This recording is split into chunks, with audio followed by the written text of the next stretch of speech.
Welcome back to Augmented Voices, the show where we explore all the crazy ways AI is changing the world.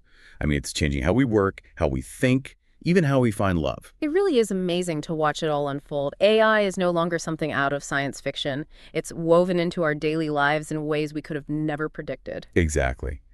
And today we've got some stories that just blew me away, things that made me think, hold on, AI can do that now. Yeah, let's jump right in. All right, so first up, and I'm a sucker for a good research paper. This economist, Joshua Gans, used AI to help him write a peer-reviewed paper, Oh, wow. and he did it in an hour. An hour. That's incredible. Traditional research takes so much longer. This really makes you think about the future of research. Right. Is this what a future looks like, where anyone can contribute to research, with the help of AI? Or does it kind of undermine, years of training and expertise? It's a tricky question. It reminds me of when plagiarism detection software first came out. Universities had to figure out how to keep academic integrity when there were new tools that could be misused. This feels similar, but on a much bigger scale. Totally. And what about the whole peer review system? If research is being done this fast, can we still make sure it's accurate and reliable?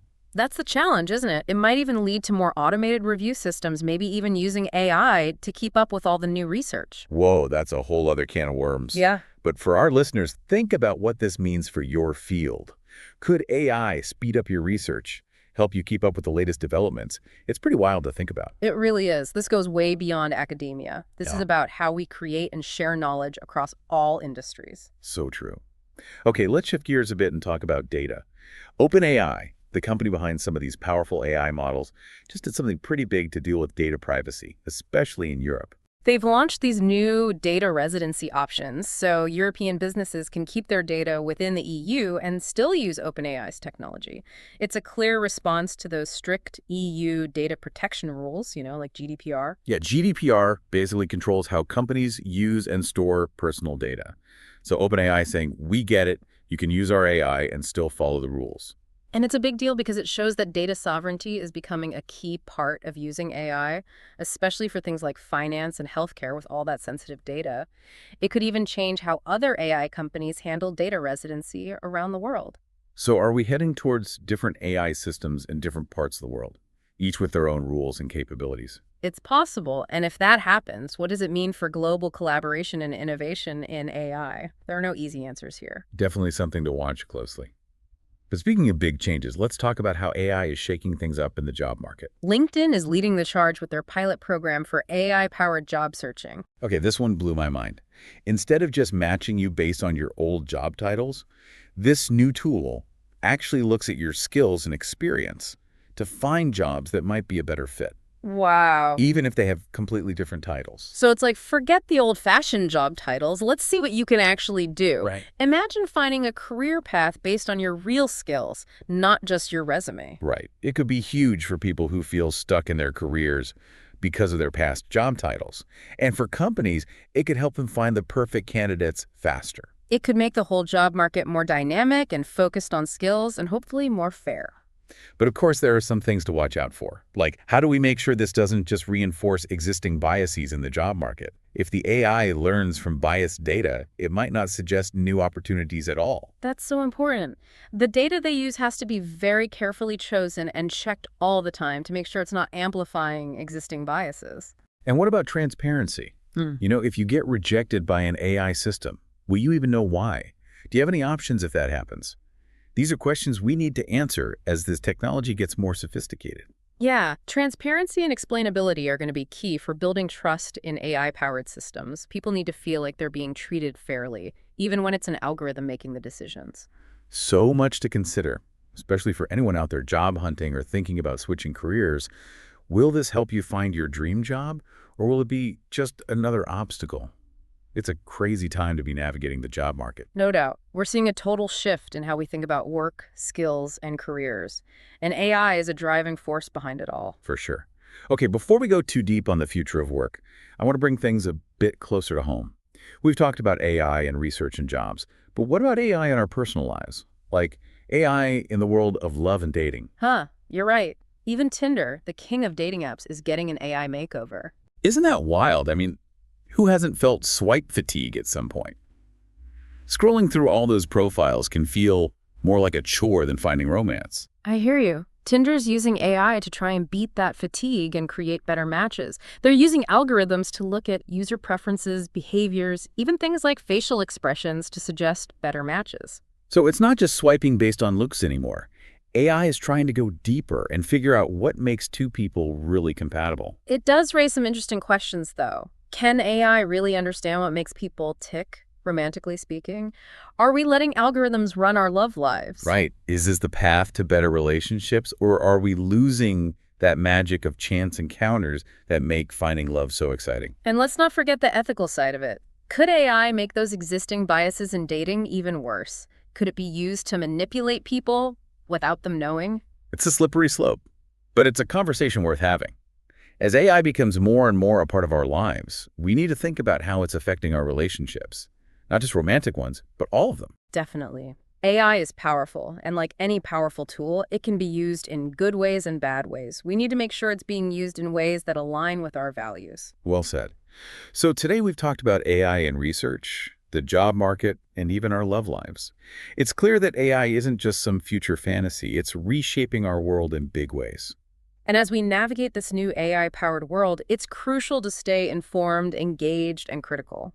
We need to ask tough questions, demand transparency, and hold the people developing and using AI accountable. It's all about finding that balance where AI makes us better and helps us create a better world, but without sacrificing our values or our sense of connection. That's exactly it. And that's what we're all about here on Augmented Voices, exploring the intersection of AI and human potential and starting conversations that matter. You know, thinking about all this makes me think about the ripple effect AI is having. It's like throwing a stone into a pond. The impact spreads out way beyond where the stone landed. That's a perfect way to put it. I mean, can we even predict all those ripples? Every day it seems like there's something new, some new AI thing we never even thought of. It's constantly evolving, that's for sure. And what's really interesting is how those ripples can overlap and make each other even bigger. Like the story about that economist, Joshua Gans, writing a research paper in an hour. That's not just about speed. It could change academia as we know it. Totally. If AI can produce research that fast, it changes how we think about peer review, publishing, even how we measure success in academia. More research might come out, but will it be good research? That's a big question. And it brings us back to how important human experts still are. AI can spit out information, but humans are the ones who understand the context, think critically, and make sure it's used ethically. So it's not about AI replacing humans, it's about them working together, right? Exactly. Play to the strengths of each. AI can crunch data, spot patterns, and summarize information fast. Humans bring creativity, critical analysis, and can connect those insights to the real world. And thinking about the real world, especially for our listeners, what skills will be most valuable in an AI-driven world? That's the question we should all be asking. And I think it goes beyond just technical skills. You need adaptability, critical thinking, problem solving, and the ability to work with AI, be a team. Those human skills are going to be super important, right? AI can automate tasks, but it can't replace things like ingenuity, empathy, or knowing what's right and wrong. Absolutely. And that's why lifelong learning is so important. Keep learning new skills, stay curious, and embrace new tech instead of being scared of it. Speaking of new tech, let's get back to OpenAI and those data residency options in Europe. It's a big win for data privacy, but what does it mean for AI development globally? Good point. It shows that data sovereignty is becoming a bigger and bigger deal. Different places have different rules and ideas about data privacy, and that's going to influence how AI is developed and used in those places. So could AI capabilities end up being different depending on where you are in the world? Like some things might be available in some places, but not others because of data restrictions or ethical concerns. It's a real possibility. Could lead to a fragmented AI landscape.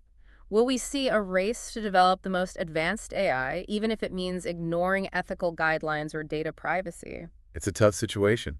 You want to push boundaries and innovate, but you don't want to compromise values or leave certain people behind in the AI revolution. You've got to find the right balance. It requires open discussions, collaboration, and understanding the ethical implications of all this tech.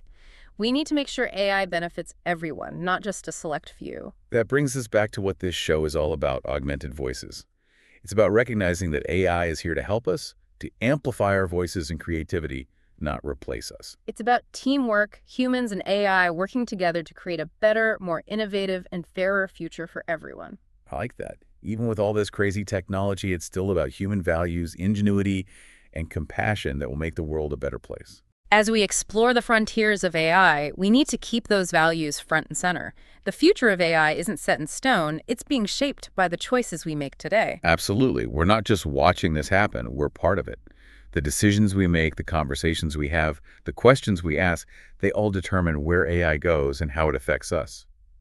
So, as you hear these stories, as you think about AI in your own life, be curious, be critical, and be part of the conversation. The future of AI is being written right now, and your voice matters.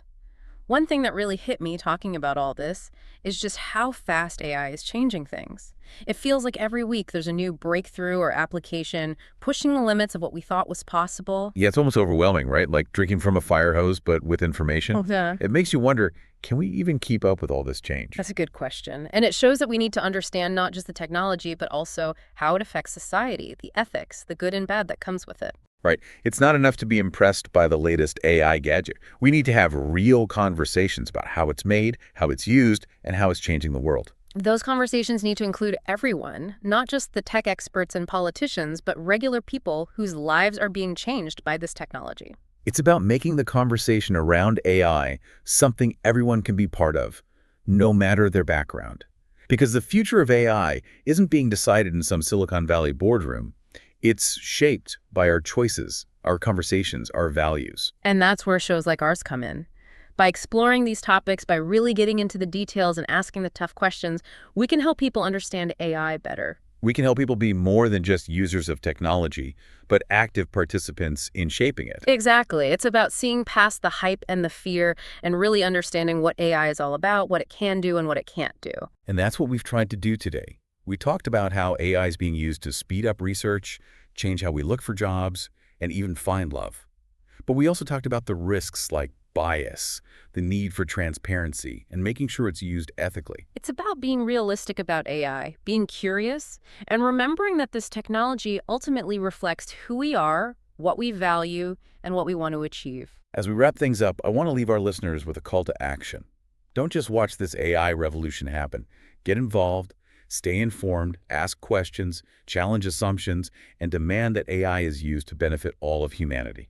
Because the future of AI is not written yet. It's being written right now, and we all have a say in it. Thanks for joining us on Augmented Voices. We'll be back next time with more deep dives into the amazing world of AI and human potential. Until then, stay curious and keep those voices amplified.